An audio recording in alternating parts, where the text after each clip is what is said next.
Pemirsa setia Selalu Mistis kembali bertemu dengan channel kesayangan kita ini. Kali ini Selalu Mistis hadir dengan cerita gaib tentang cinta, keraguan dan keterpaksaan. Jika seseorang menghilang selama setahun, namun baginya hanya terasa satu malam, maka ia bukan tersesat, ia telah dipilih oleh makhluk dari alam lain. Malam itu, kabut tebal menutupi desa Serpana. Laras berjalan di tepi sungai, mencari bunga air langka untuk ibunya. Udara dingin menembus tubuhnya, tapi matanya terpaku pada sosok bersisik hijau keemasan di permukaan air. Ular besar itu menatapnya dengan mata yang memancarkan cahaya lembut. Laras merasa takut, tapi juga terpesona. Ia mundur beberapa langkah, tapi makhluk itu perlahan mendekat. Tubuhnya bergerak luas di atas batu dan rumput basah. Dalam hitungan detik, bentuknya perlahan berubah, wajah tampan seperti manusia, tubuh bagian bawah berwujud ular, berkilau di bawah cahaya bulan. Makhluk itu menunduk sedikit, senyumnya hangat tapi misterius. "Jangan takut, manusia muda, namaku." Suara lembutnya bergetar di udara malam. "Aku Ahriman." Laras menelan ludah, suara bergetar, "Ahriman, kau ular atau manusia?" Ahriman tersenyum tipis, matanya berkilau, "Aku adalah keduanya. Sebagian dunia ini, sebagian dunia kalian. Tapi malam ini, aku hanya ingin mengenalmu." Laras menatapnya dengan mata melebar, jantungnya berdebar. "Kenapa aku? Kenapa di sungai ini?" Ahriman melangkah lebih dekat, gerakannya seperti menari di atas kabut. "Karena hatimu berbeda dari yang lain. Aku merasakan ketulusanmu, rasa ingin tahu yang murni. Banyak manusia tidak akan melihatku, tapi kau melakukannya." Laras tersentak, tapi rasa penasaran mendorongnya. "Apa maksudmu? Mohon jangan ganggu aku." Ahriman mencondongkan tubuhnya sedikit, tatapannya menembus malam. "Aku ingin bersamamu, dalam cara yang dunia ini jarang mengerti. Aku ingin menunjukkan sesuatu yang tersembunyi dari mata manusia biasa." Kabut menari di sekeliling mereka, suara sungai berdesir, lilin-lilin kecil di kejauhan dari rumah penduduk tampak bergetar. Laras merasa tarikan gaib yang aneh di dadanya, antara takut dan penasaran. Ia menelan ludah lagi, gemetar. Aku tidak tahu harus bagaimana, tapi ada sesuatu di matamu. Sesuatu yang membuatku ingin mengikutimu." Ahriman tersenyum lembut, merunduk dan mengulurkan tangannya. "Aku akan datang kembali menemuimu dan akan mengajakmu ke duniaku yang penuh dengan keajaiban dan kemegahan." Laras mendekap tangannya, hati berdebar, dan perlahan wajah Ahriman menjauh dan menghilang di tengah luasnya sungai. Laras buru-buru berlari dan pulang menuju rumahnya. Sesampainya langsung masuk ke kamarnya, memikirkan fenomena gaib yang belum dialami sebelumnya. Sejak pertemuan pertama malam itu, Laras merasa ada rasa penasaran yang aneh bersemayam di hatinya. Setiap malam, pikirannya kembali pada mata Ahriman, wajah tampan yang bersinar di bawah cahaya bulan. Rasanya seperti ada magnet tak terlihat, menarik hatinya tanpa ia mengerti. Sebuah tarikan gaib yang mengalir di nadinya seperti sungai yang tidak pernah kering. Ada sesuatu di matanya, seperti malam yang menyimpan ribuan rahasia, seakan hatiku menari mengikuti iramanya, bisik Laras dalam diam. Dan setiap detik tanpanya terasa kosong, seperti bulan yang kehilangan cahaya. Hari demi hari, Laras kembali ke sungai, rindu itu semakin tak tertahankan. Ia merasakan getaran halus setiap kali Ahriman muncul. Seperti angin yang berbisik lembut di telinga, membangkitkan perasaan yang tak bisa ia sebutkan. Setiap tatapan, senyum, atau gerakan halus Ahriman menyalakan api misterius di dadanya, campuran takut, kagum, dan keinginan untuk lebih dekat. Seakan ada tali tak kasat mata, mengikat hatiku padanya. Magnet ini tidak bisa kutolak, bahkan bila aku mencoba. Laras merenung saat kabut menutupi sungai. Setiap langkahnya, setiap desah napasnya, menembus jantungku, meninggalkan jejak yang tak pernah hilang. Ahriman, makhluk gaib itu, juga merasakan ikatan halus antara dirinya dan Laras.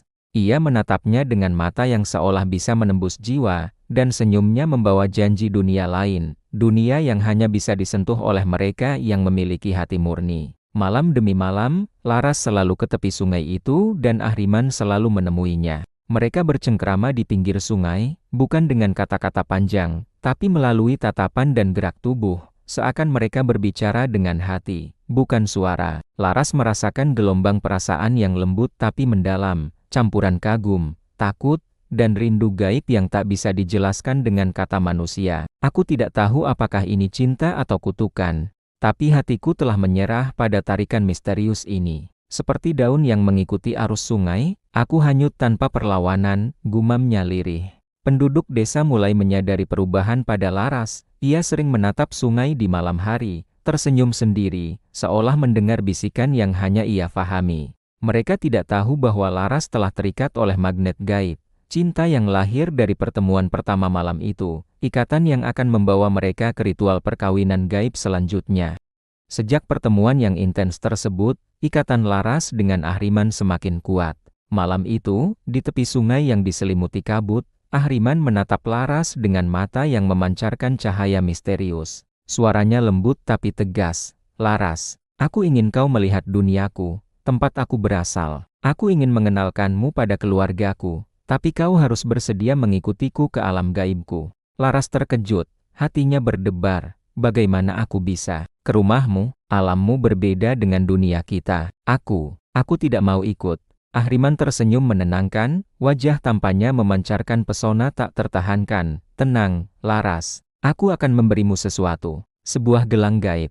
Dengan ini, kau bisa mengunjungi alamku kapanpun kau mau. Dia mengulurkan tangan, dan dari cahaya lembut, sebuah gelang berkilau dengan permata bercahaya muncul. Laras menggenggamnya dan memakainya di pergelangan tangan, merasakan energi hangat mengalir di seluruh tubuhnya. Ayo, kita pergi sekarang, kata Ahriman sambil menggenggam tangan Laras. Seketika, kabut di sekitar mereka berubah menjadi cahaya yang berputar, dan dunia di sekeliling Laras terdistorsi. Ia merasakan tarikan lembut tapi pasti, dan dalam sekejap, mereka tiba di sebuah tempat yang megah, luas, dan memukau, rumah Ahriman. Rumah itu luas dan megah, bangunan tinggi dengan menara yang menembus kabut, dindingnya berlapis emas dan permata bercahaya. Lantai marmer berkilau, dan cahaya lilin dari kandelabra raksasa memantul di permukaan perhiasan yang tersebar di ruangan. Laras terpesona, hampir tak percaya dengan keindahan yang tak pernah ia bayangkan. Di depan Laras berdiri orang tua Ahriman, makhluk setengah manusia setengah ular seperti Ahriman, dengan wajah bijaksana namun tampan. Mereka menyambut Laras dengan senyum hangat dan keramahan yang membuat Laras merasa nyaman dan diterima. Sekeliling mereka, banyak makhluk gaib lain yang menyambutnya dengan hormat, menciptakan suasana hangat dan penuh misteri. Ahriman menatap Laras, lalu berbicara dengan suara lembut, Laras, sejak pertemuan kita, hatimu telah menjadi bagian dari duniamu. Aku ingin kau menjadi istriku, resmi, sebagai pasangan gaibku. Bagaimana pendapatmu? Laras terperanjat, jantungnya berdebar kencang. Ia merasa kagum, takut, tapi juga tidak bisa menolak pesona Ahriman, tatapan mata dan senyumnya memikat hatinya. Ditambah keramahan orang tua dan makhluk di sekelilingnya membuat hatinya luluh. Aku. Laras terdiam, terpana, dan hatinya terasa ditarik lembut oleh magnet cinta gaib yang tidak bisa ditolak. Ahriman tersenyum, mengambil tangan Laras, dan membimbingnya di tengah aula megah. Di sekelilingnya, benda-benda emas, permata, dan simbol gaib menghiasi dinding, lantai, dan langit-langit. Cahaya yang memantul di permukaan semua benda membuat suasana magis dan dramatis. Disitulah Laras menyadari, dunia Ahriman bukan sekadar tempat, tapi kerajaan gaib yang mengikatnya, memikat hatinya, dan membawa dirinya ke ikatan perkawinan yang tak bisa ia tolak. Cahaya ritual perlahan mereda. Aula megah istana Ahriman kembali tenang. Hanya tersisa kilau permata dan pantulan emas di dinding-dinding tinggi. Dari ujung aula, kedua orang tua Ahriman melangkah maju. Wajah mereka teduh. Sorot mata penuh wibawa makhluk setengah manusia setengah ular yang memancarkan kebijaksanaan usia panjang. Ayah Ahriman mengangkat tangan. Suaranya dalam dan menenangkan. Laras, anakku, kau telah melangkah jauh dari duniamu. Malam ini, kau bukan tamu lagi. Kau adalah keluarga. Ibunya mendekat, menggenggam tangan Laras dengan lembut. Perkawinan ini bukan sekadar ikatan rasa, tetapi amanah. Jagalah kesetiaan, hormati dua alam, dan jangan biarkan hatimu melukai keseimbangan. Laras menunduk seolah ada sesuatu kekuatan gaib yang membuatnya tidak bisa menolak. Air mata hangat menggenang. Tanpa sadar Laras berkata, saya berjanji, akan menjaga ikatan ini sebaik yang saya mampu. Isyarat diberikan. Ritual perkawinan gaib dimulai. Di tengah aula, lantai marmer bercahaya membentuk simbol kuno. Para tamu undangan makhluk-makhluk dari alam Ahriman berkumpul melingkar, mengenakan busana berkilau, membawa lentera cahaya lembut. Hidangan tersaji berlimpah, buah-buahan bercahaya, minuman bening berpendar, sajian emas yang memantulkan sinar hangat. Udara dipenuhi nyanyian kuno yang mengalun perlahan, seperti doa yang menembus dua dunia. Ahriman berdiri tegak, menatap Laras dengan kasih yang tak disembunyikan. Laras, dengan restu orang tuaku dan saksi dua alam, aku menerimamu sebagai istriku. Laras menghela napas, lalu menjawab dengan suara bergetar namun mantap. Aku menerimamu, Ahriman, sebagai suamiku. Cahaya gelang di pergelangan Laras menyatu dengan simbol di lantai. Sorak doa para tamu menggema lirih. Orang tua Ahriman tersenyum restu telah turun. Setelah ritual, Laras dan Ahriman dibimbing ke kamar pengantin. Ruangan itu luas, berhiaskan tirai tipis dan cahaya keemasan yang lembut. Mereka duduk berhadapan, saling menatap. Tak ada kata berlebihan, hanya cengkrama suami istri yang tenang dan penuh rasa, sentuhan yang menyampaikan janji, kehangatan yang mengalir tanpa perlu dijelaskan.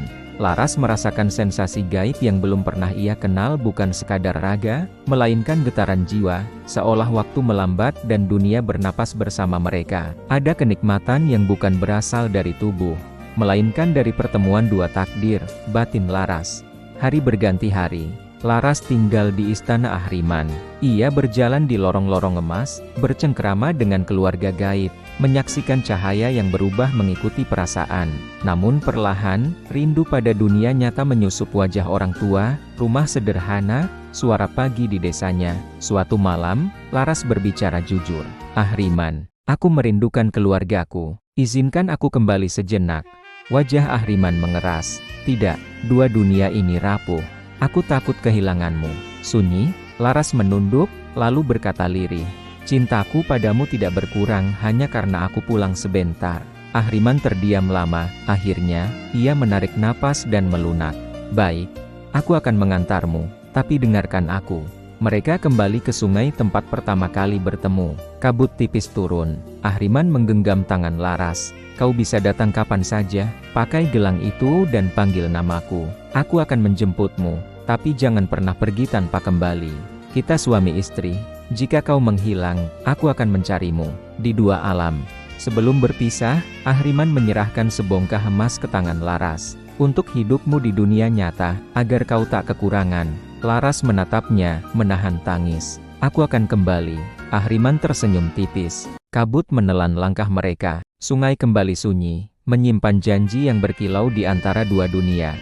Laras melangkah perlahan menuju rumahnya di desa Serpana. Hati dan pikirannya masih penuh dengan kenangan malam-malam di istana Ahriman, perpisahan dengan sosok suaminya, dan janji yang tergenggam di gelang ajaib. Namun begitu ia menjejak halaman rumah, sesuatu terasa aneh.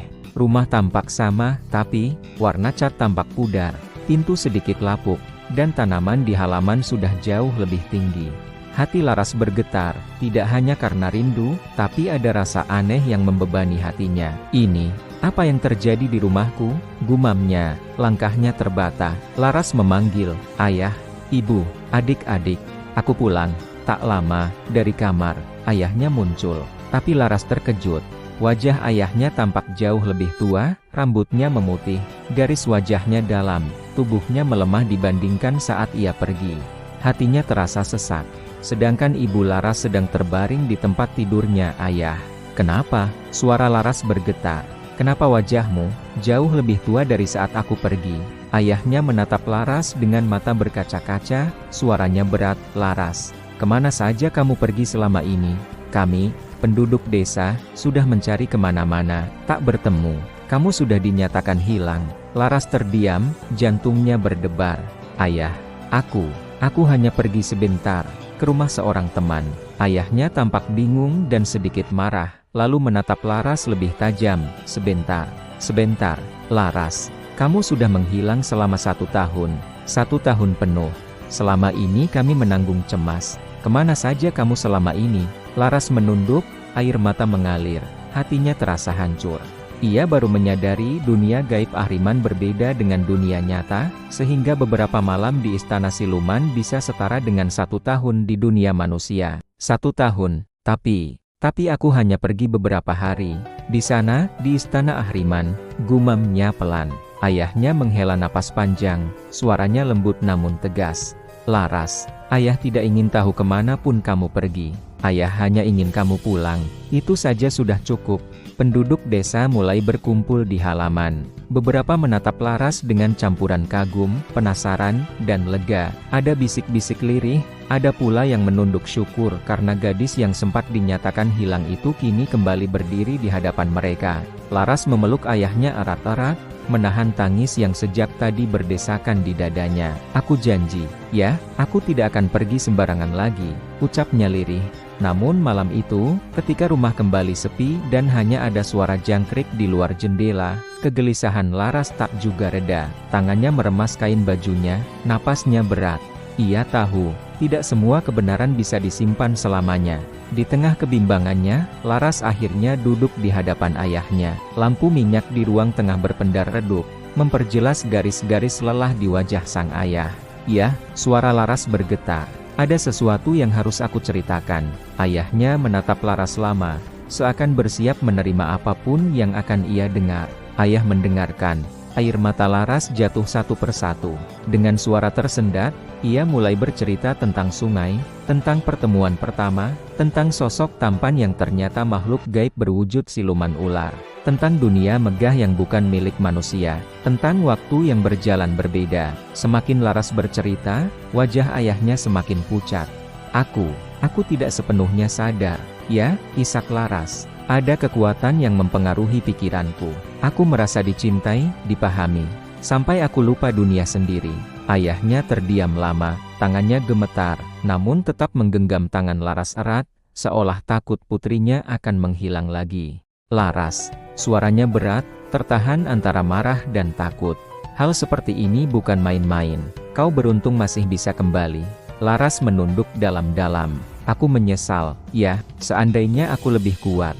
Seandainya aku tidak mengikuti perasaan itu. Ayahnya menarik napas panjang, lalu mengelus kepala Laras dengan tangan yang kasar namun hangat, sentuhan yang selama setahun hanya ada dalam kerinduan.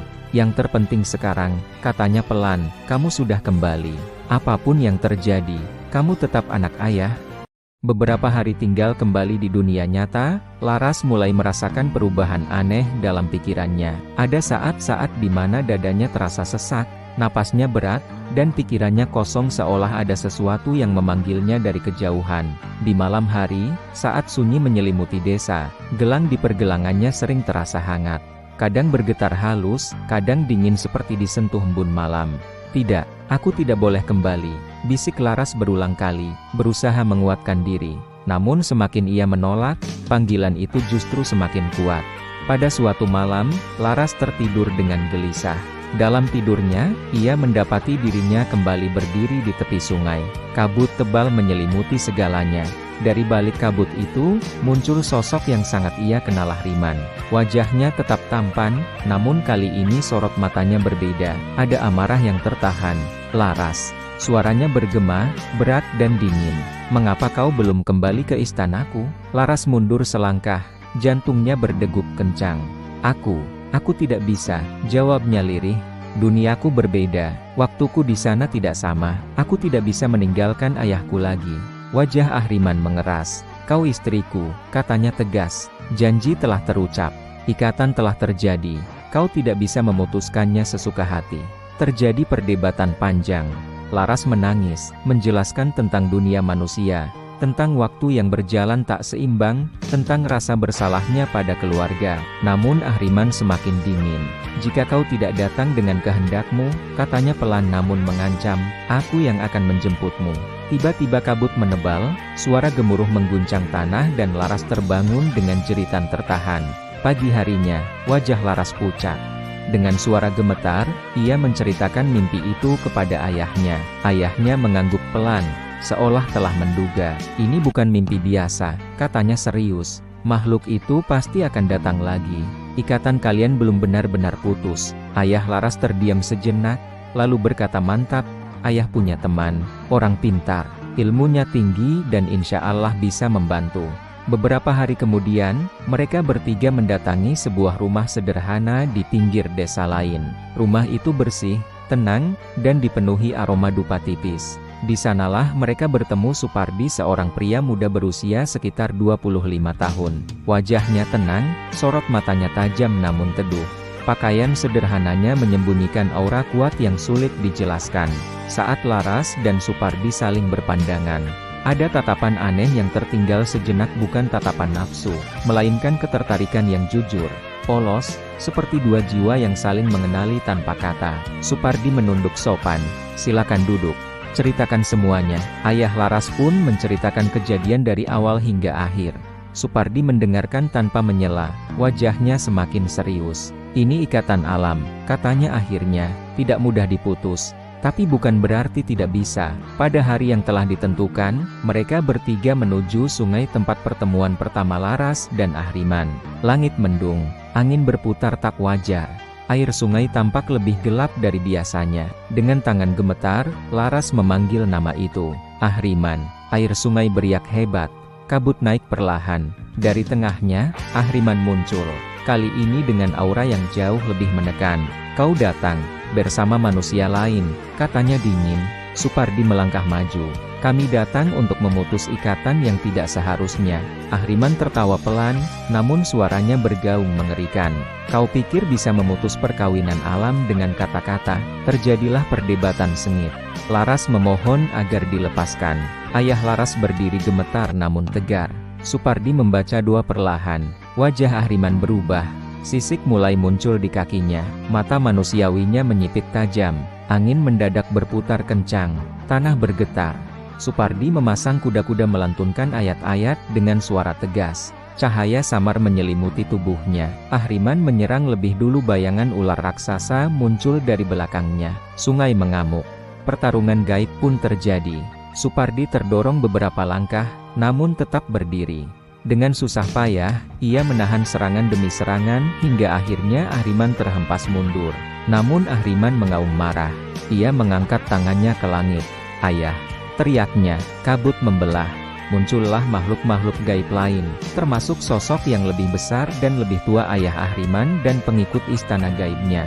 Pertarungan kedua pun terjadi. Jauh lebih sengit. Supardi hampir tumbang. Keringat bercucuran, napasnya tersengal.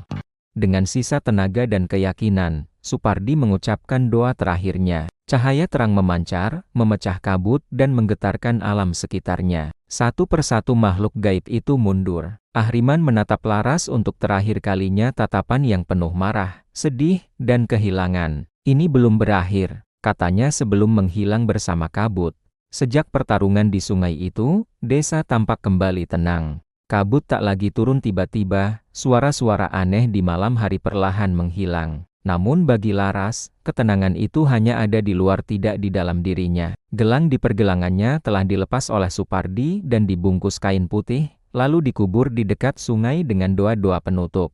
Meski begitu, bekas hangatnya masih tertinggal, seakan gelang itu meninggalkan jejak yang tak bisa dihapus begitu saja. Malam-malam Laras kembali diisi mimpi, bukan lagi tentang istana megah, melainkan lorong panjang tanpa ujung. Kadang ia mendengar suaranya sendiri dipanggil, kadang ia terbangun dengan dada sesak dan mata basah oleh air mata. "Aku sudah memutuskan ikatan, kenapa hatiku masih gemetar?" Kedekatan yang tumbuh perlahan. Supardi beberapa kali datang ke rumah Laras, memastikan kondisi batin dan rohaninya stabil. Kehadirannya tenang, tak banyak bicara, namun selalu tepat. Tatapan mereka kini berbeda, lebih hangat, lebih manusiawi. Tidak ada doa gaib, tidak ada paksaan, hanya rasa nyaman yang tumbuh pelan-pelan. "Apa kamu menyesal?" tanya Supardi suatu sore. Laras menggeleng pelan. "Aku menyesal pernah melupakan duniaku. Tapi aku juga belajar bahwa tidak semua cinta harus dimiliki." Supardi tersenyum tipis. "Itu pelajaran yang mahal." Suatu malam, ketika hujan turun deras, Laras merasakan hawa dingin menusuk. Lampu minyak berkedip. Dari kejauhan, terdengar desis halus, sangat samar namun cukup membuat bulu kuduknya berdiri. Supardi yang saat itu berada di rumah Laras langsung berdiri. "Dia tidak datang," ucapnya mantap, seolah membaca ketakutan Laras. Ini hanya sisa ikatan, bayangan dari sesuatu yang pernah kuat. Ia membaca doa pelan. Udara perlahan menghangat. Suara itu lenyap. Namun sebelum benar-benar hilang, Laras merasa bukan ancaman melainkan kesedihan. Seperti salam perpisahan yang terlambat. Pengakuan terakhir. Beberapa hari kemudian, Laras duduk bersama ayahnya di teras rumah. Senja turun pelan, menutup desa dengan warna jingga. "Ya," kata Laras pelan, "kalau suatu hari aku berubah, atau terlihat melamun, itu bukan karena aku ingin pergi lagi." Ayahnya menepuk tangan Laras. "Ayah tahu, yang penting sekarang, kamu memilih tinggal." Laras tersenyum, meski matanya berkaca-kaca. Epilog 2 dunia, satu pilihan. Di tempat lain di balik batas yang tak bisa dijangkau manusia, Ahriman berdiri di tepi sungai alamnya. Istana emas itu kini terasa sunyi. Ia menatap air yang mengalir, diam. Manusia memang tidak diciptakan untuk selamanya tinggal di dunia kami. Ia berbalik, perlahan menghilang dalam bayangan, meninggalkan dunia yang pernah hampir menyatu dengan dunia manusia. Sementara itu, di desa kecil itu, Laras melangkah maju bukan tanpa luka, bukan tanpa kenangan, namun dengan kesadaran penuh akan pilihannya. Karena ada cinta yang harus dilepaskan, agar jiwa tetap utuh. Dan sejak malam itu, tak ada lagi yang melihat bayangan di sungai. Kecuali kenangan, yang sesekali datang dalam mimpi, lalu pergi bersama fajar. Emas yang pernah diberikan Ahriman tidak pernah Laras gunakan untuk kemewahan. Sebongkah emas itu ia simpan lama, dibungkus kain putih, sebagai pengingat atas masa lalu yang hampir merenggut hidupnya. Atas saran Supardi dan ayahnya, emas itu akhirnya dijual sebagian bukan untuk bersenang-senang, melainkan untuk membantu ayahnya memperbaiki rumah dan menolong beberapa warga desa yang pernah ikut mencari Laras saat ia menghilang. Sisanya, Laras simpan, bukan karena nilainya, melainkan sebagai pelajaran bahwa setiap anugerah gaib selalu memiliki harga. Setelah Laras benar-benar terbebas dari ikatan itu, Supardi sering datang berkunjung. Awalnya hanya untuk memastikan kondisi batin Laras, menanyakan tidurnya, mimpinya, dan apakah masih ada gangguan yang tersisa. Percakapan mereka sederhana, seringkali hanya ditemani teh hangat dan senja yang turun perlahan. Namun dari kebiasaan itulah, benih-benih perasaan tumbuh tanpa disadari. Tatapan yang dulu canggung berubah menjadi nyaman. Diam yang dulu terasa kikuk, kini terasa menenangkan. Supardi melihat Laras bukan sebagai perempuan yang pernah terseret dunia gaib, melainkan sebagai manusia utuh yang kuat karena pernah jatuh dan bangkit. Laras pun merasakan hal yang sama. Bersama Supardi, ia tidak merasa ditarik, dipaksa, atau diikat oleh kekuatan apapun. Cinta yang hadir di antara mereka tenang, manusiawi, dan membumi. Hingga suatu hari, dengan penuh keyakinan, Supardi menyampaikan niatnya kepada ayah Laras. Tak lama kemudian, orang tua Supardi pun datang membawa maksud yang sama. Tanpa ragu, kedua keluarga menyambut niat itu dengan restu. Cinta yang lahir dari kesabaran dan ketulusan, kata ayah Laras, lebih kuat dari cinta yang datang karena pesona dan janji. Hari-hari indah pun dijalani Laras dan Supardi. Tidak ada istana emas, tidak ada cahaya gaib, hanya tawa sederhana, doa bersama, dan langkah yang saling menguatkan. Hingga akhirnya, mereka menikah. Pernikahan itu berlangsung sederhana, namun penuh kehangatan. Tidak ada kabut misterius, tidak ada pertanda aneh. Hanya langit cerah, senyum tulus, dan keyakinan bahwa Laras telah memilih dunia yang seharusnya ia tempati. Dan sejak hari itu, Laras hidup sebagai manusia seutuhnya, membawa kenangan sebagai pelajaran, bukan sebagai panggilan. Karena tidak semua kisah gaib harus berakhir dengan kegelapan. Sebagian berakhir dengan keikhlasan dan kehidupan baru. Jangan lupa subscribe, karena malam belum selesai, dan kisah berikutnya mungkin sedang menunggumu.